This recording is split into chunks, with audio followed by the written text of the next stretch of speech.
Volta aqui com o TV Mar News, nesse momento 11 horas e 43 minutos. E olha, gente, o Procon de Maceió notificou nos últimos dias algumas lojas de veículos seminovos por uma série de irregularidades. Leandro Almeida, diretor executivo do Procon aqui de Maceió, vem explicar tudo pra gente. Afinal, esse mercado está bem aquecido, né? E o consumidor pode, de repente, sair prejudicado, o que não é o que deve acontecer. Bom dia para você.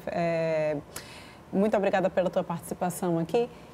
A gente viu aí essa ação que aconteceu na semana passada, dia 10, dia 11, né? E vocês notificaram 11 lojas. De onde partiu, então, essa necessidade de fazer essa ação através do Procon? Pois bem, Porlane, bom dia a todos. A gente teve um caso específico, alguns casos que chegam eventualmente no Procon em relação à reclamação contra lojas de veículos, concessionárias, né? Sempre ligado ali a uma dificuldade de cobertura de garantia, mas recentemente, há 30 dias, recebemos um caso de uma consumidora que adquiriu um veículo e estava aguardando uma documentação para realizar a realização da transferência. Como ela pagou o veículo à vista, não existia ali uma justificativa para que isso ocorresse com uma demora tão grande. E nós notificamos o estabelecimento para entrega imediata, só que 3 dias após a notificação, o estabelecimento fechou as portas. E a consumidora ficou ali com o veículo, sem a documentação, com um problema porque ela descobriu que o vendedor já não estava mais nem no Brasil e ela precisava da documentação para transferir. E a loja se isentou de total responsabilidade. E pior, a loja, quando a gente verificou que a loja não tinha alvará de funcionamento, isso facilitou para ela justamente fechar as portas e ir embora. E o consumidor vai ter que percorrer aí a polícia, a justiça e vai ter uma grande dor de cabeça. Isso abriu os nossos olhos para uma verificação maior em relação às revendedoras de seminovos aqui na capital. Fizemos a fiscalização em 30 estabelecimentos. Desses 30, como você bem disse, 11 foram autuados, notificados, eu diria o termo mais correto, para apresentar o alvará. Desses 11, eles estavam ou sem alvará ou com alvará vencido. Então, eles vão ter um espaço que a lei prevê de 20 dias para poder normalizar essa situação. Outras situações também foram verificadas e solicitadas de imediato, que é a questão de todo o veículo que está ali exposto no showroom da loja, ele tem que ter uma informação, uma placa descritiva com os preços, com a categoria, com o motor, com toda a informação que deve ser prestada previamente para o consumidor e ele ter esse acesso ali no próprio produto para que não haja discriminação entre um consumidor e outro. Uhum. Porque um veículo para você pode custar um preço e para mim custa outro. E aí o consumidor ser julgado pela aparência ou pela condição financeira. E isso não pode ocorrer, aquele produto. Por isso, a exigência de se ter o preço e a descrição afixada. Então, as lojas já foram, como eu disse, notificadas a semana passada, o prazo está transcorrendo e aquelas que eventualmente não se regularizarem ou não atenderem, elas vão estar sujeitas a uma nova visita e aí, podendo, nos casos mais graves, ter a suspensão do seu atendimento ali realizado pelo fiscal no dia dessa fiscalização. Agora, Leandro, como eu disse no início aqui da nossa entrevista, né, realmente é um setor que está aquecido, as vendas de seminovos estão bem aquecidas e muita gente tem algumas dúvidas a respeito disso. Se eu compro meu carro numa loja de seminovos, ele deve ou não deve vir com garantia? Não, todo produto, e aí seja ele um carro ou um celular, se ele é comercializado por um estabelecimento que afere lucro dessa negociação, desse negócio jurídico, ele está enquadrado dentro do Código de Defesa do Consumidor, que prevê uma garantia legal de 90 dias para produtos duráveis. Ou seja, independente da loja oferecer ou não, o consumidor tem essa garantia de 90 dias. Mas é importante aqui, mais do que falar sobre a consequência, falar das causas e o consumidor buscar, antes de efetuar a sua compra, verificar a documentação do veículo, verificar as condições estruturais do veículo, o consumidor pode, querendo, levar uma pessoa, um mecânico de confiança para verificar as condições. Ele pode requerer a apresentação dos documentos, é um direito e uma obrigação do lojista fazer a apresentação de documentos. E em caso de qualquer resistência, qualquer situação complicada, é melhor desistir, porque se o consumidor, que muitas vezes a duras penas consegue juntar um dinheiro para comprar um veículo, às vezes até um veículo que vai ser utilizado para o seu sustento da sua família, ele cai nas garras de uma situação dessa, ele vai ter dor de cabeça, às vezes podendo não resolver. Então, é melhor previamente analisar bem o veículo, verificar as condições. Se for ser financiado, existe a obrigação dos contratos trazerem todo o custo efetivo daquela negociação. O consumidor tem direito de saber quanto vai ser especificamente a parcela, quanto efetivamente ele vai estar pagando por aquele veículo, somados essas parcelas. Então, tudo isso tem que ser colocado antes do consumidor assinar o contrato e não depois. E as lojas que são intermediárias, muitas vezes, das financeiras, têm a obrigação de ter pessoal capacitado para prestar essa informação ao consumidor. Outra grande dúvida também é a apresentação do laudo cautelar. Muitas lojas apresentam laudo cautelar de alguns veículos, mas isso não é comum. Toda loja deve apresentar esse laudo cautelar, que explica se o carro teve alguma avaria, alguma batida, e muita gente também que compra pela quilometragem, né? Que a gente sabe que, infelizmente, existem pessoas que acabam adulterando aquela quilometragem do veículo. Tudo isso é preciso que realmente haja uma atenção a mais do consumidor. Esse laudo ele deve ser oferecido em toda a loja? Olha, é importante, Polani, que toda a informação prévia, isso é um direito básico do consumidor, toda a informação prévia sobre um produto, ela tem que ser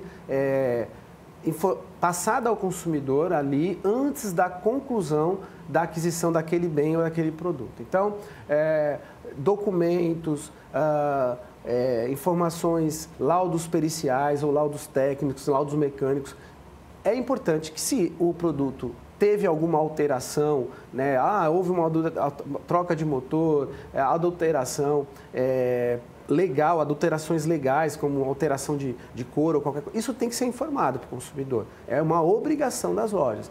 Mas, eu repito, é importante que o consumidor, apesar de que a gente parte de uma relação de boa-fé, em todas as situações o consumidor ele é a pessoa mais fragilizada dessa relação, porque muitas vezes ele não conhece de mecânica, ele não conhece de carro, ele não sabe quais são os documentos. Então, essa é uma obrigação legal que os revendedores, que os lojistas, concessionários, seja qual for, eles têm a obrigação de passar. E, principalmente, se houver algum histórico, algo que possa diminuir, depreciar o valor do veículo, eles têm a obrigação de passar, sob pena da nulidade dessa negociação.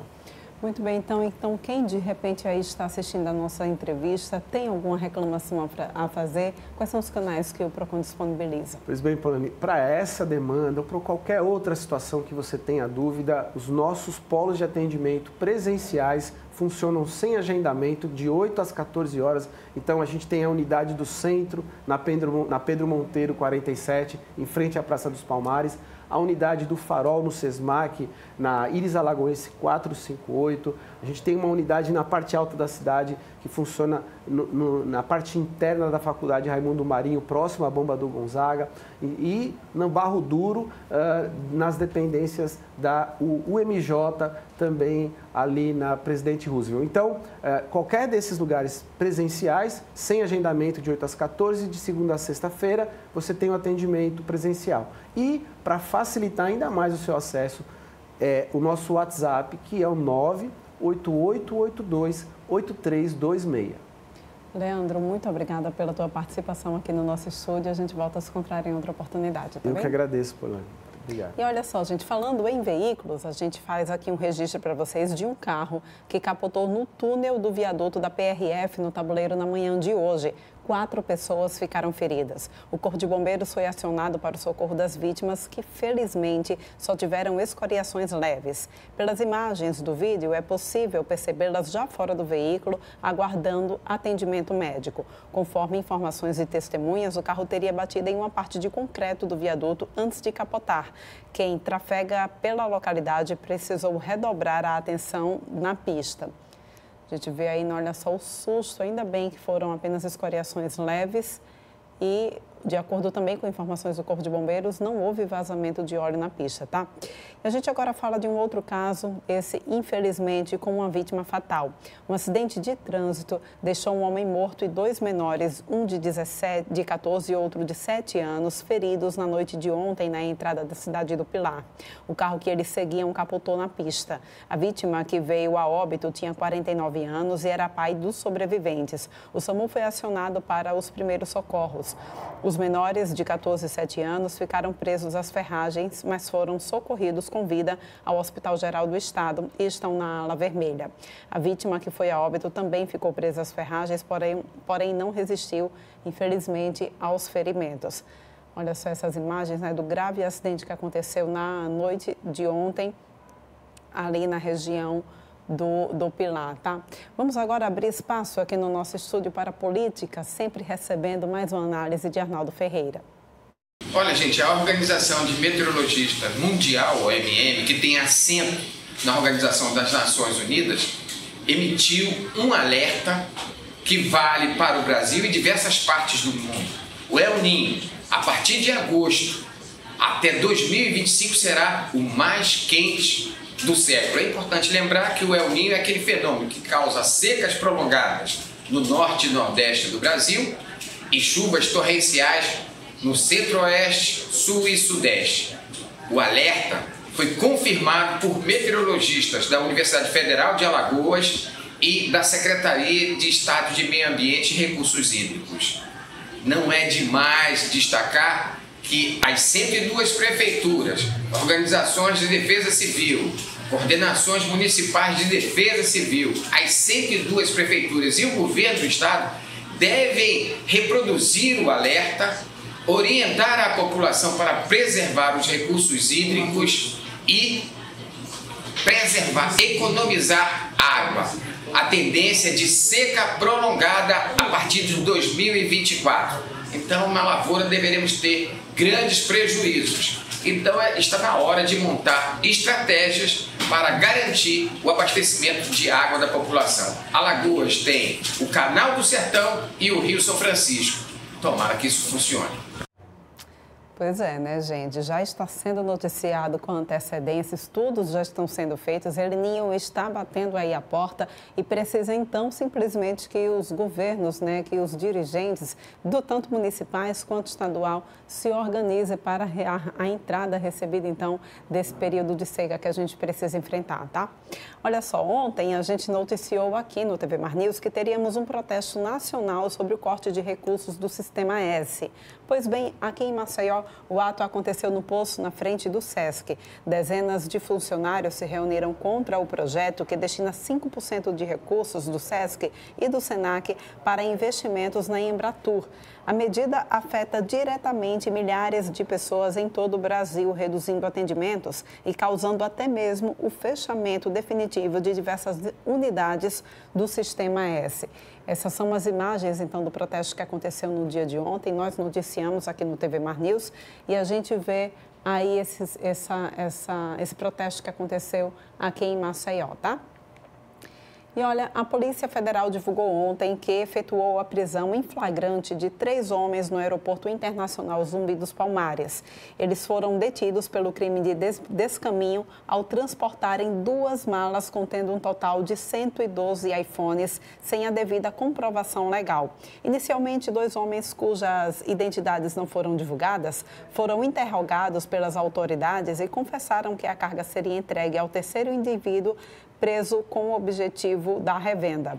A ação conjunta da Polícia Federal e da Receita Federal resultou na apreensão avaliada em R$1 milhão.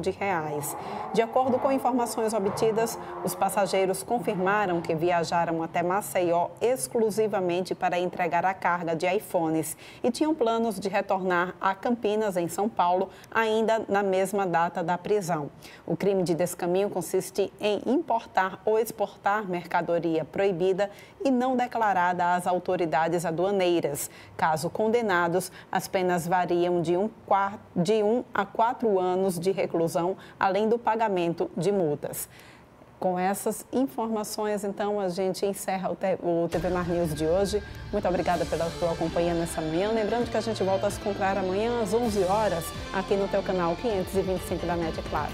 Até lá.